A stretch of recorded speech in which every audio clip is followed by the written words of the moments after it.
শুভ জন্মাষ্টমী উপলক্ষে খুলনা এক আসনের বিএনপি মনোনয়ন প্রত্যাশী পার্থদেব মণ্ডলের মোটর শোভাযাত্রা জনতার ঢল। তুরান হোসেন রানা।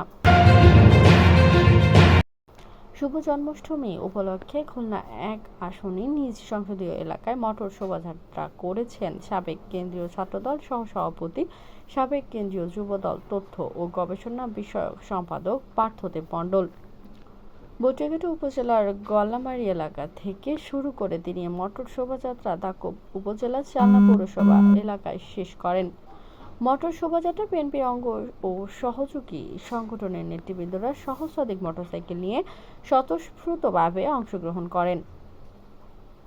17 আগস্ট শনিবার অনুষ্ঠিত এ মোটর শোভাযাত্রায় দাকব বটিয়াঘাটা উপজেলা ও চালনা পৌরসভার বিভিন্ন ইউনিয়ন ওয়ার্ড থেকে আগত নেতাকর্মীরা যোগদান করেন।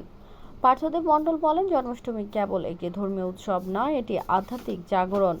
শ্রীকৃষ্ণের শিক্ষা ও জীবন আদর্শ আমাদেরকে শুধু অসত্য ও অন্যায়ের বিরুদ্ধে রুখে দাঁড়ানোর সাহসই যোগায় না, বরং অসহায় ও আর্ত মানবতার পাশে দাঁড়াতে এবং সমাজে সাম্য, ভ্রাতৃত্ব, সহনশীলতা ও সম্প্রীতি প্রতিষ্ঠায় গভীরভাবে অনুপ্রাণিত করে।